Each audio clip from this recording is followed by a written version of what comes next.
The Bookshop, Penelope Fitzgerald.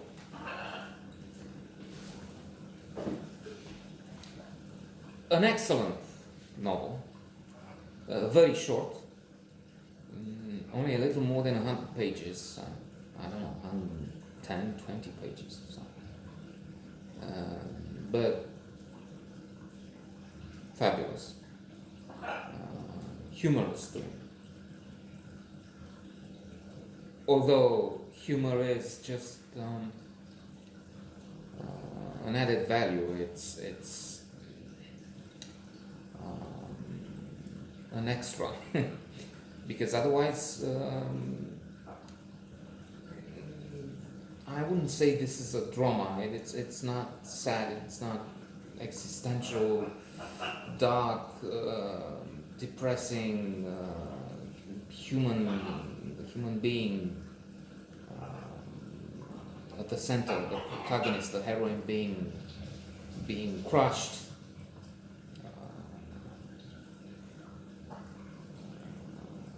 Florence Green as the victim of inhumanity, but still she's alone. She's embarking on an enterprise, and she shows she's the material of, if not the Superwoman, Wonder Woman we see now in some films.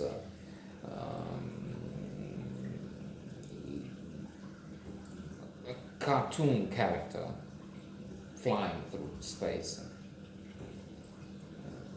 the like.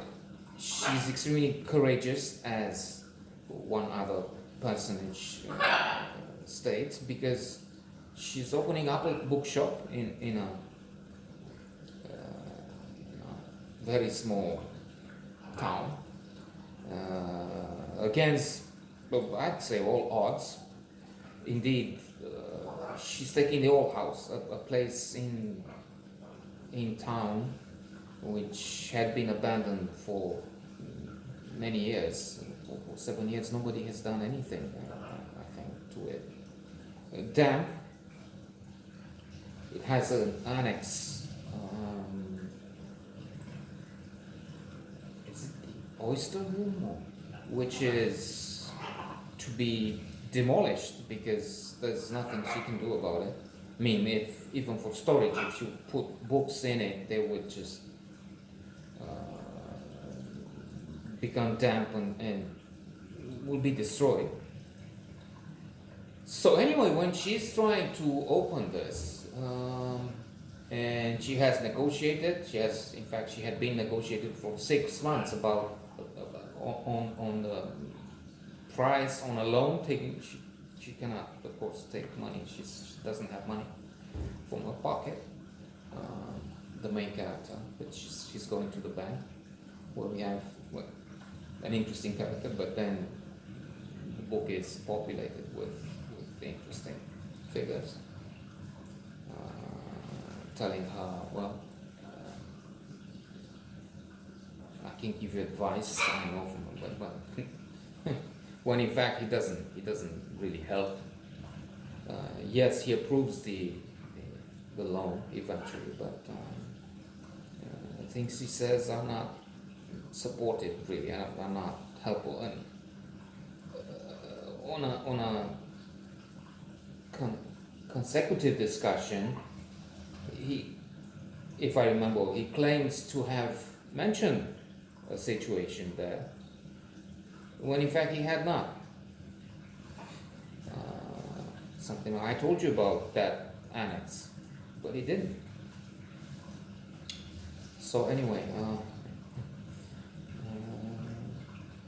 there are some very born more that come to mind now, like courage and determination are useless if they are not tested. I mean, you have to use them. And she has those qualities and more, and she's testing them, because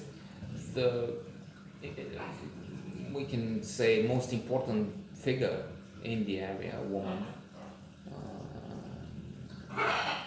Mrs. Gamer, I don't remember her name wrong, invites her to a party which is exclusive, people from London, people in positions, in cultural departments, ministries, committees that come, relatives, sort of an aristocrat in the area. So she is provoking our heroine by saying, look, I have been thinking for a long time of opening an arts center. And where can I do that? Except for the old house, which is there in the center, and it has this air of age and grace. Not in these words. And so it's, our protagonist had been trying hard, as I said, negotiating, and now she's basically told, get out, because I have some other plans there. And for a while she started to say, okay, well, I should pack. But no, against these odds, because she would come into a face of sort of a conflict eventually with this important, powerful woman. So she's going ahead with the plan. She will have trouble when she's told about Lolita. Lolita at the point at that time was censored. In fact, it came in thin volumes. It wasn't the whole book. They would print it in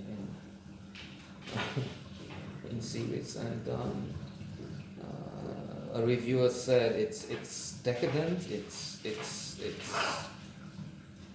I don't have the word, but a negative take on it. Embarrassing,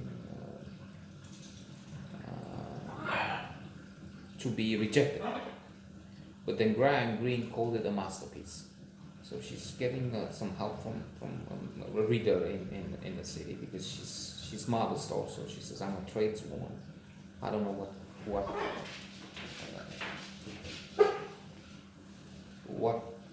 when a book is a masterpiece or not. But when she starts selling it, people come and queue, and this lady of the area, of the marshes, is trying to have a case in court, saying, well, I can't go there shopping, there's a crowd in front of it, and I can't walk by, and what is this? And so eventually it's not going further, the case, but still. She's also she has an inspection, because there's a little girl, she's only 10 and a half, Christine, from a large family who needs help, like, well, many in the area. It's a period soon after the war when things were not going so well, and families needed their children to work and help put food on the table. So she's sending an inspection at school. How is this girl working? Is she, because the Shop Act has some provisions, but the fact is that at that time, all the children would have liked to have a position like that. Now, of course, we have a different take. I mean, this would be evidently child abuse, and it's illegal to have somebody work. Even if that was a position, we could also argue that could have helped the child develop, and indeed her sense of organization, administrative skills, and so much more have been improved. Social skills, selling, and so much more.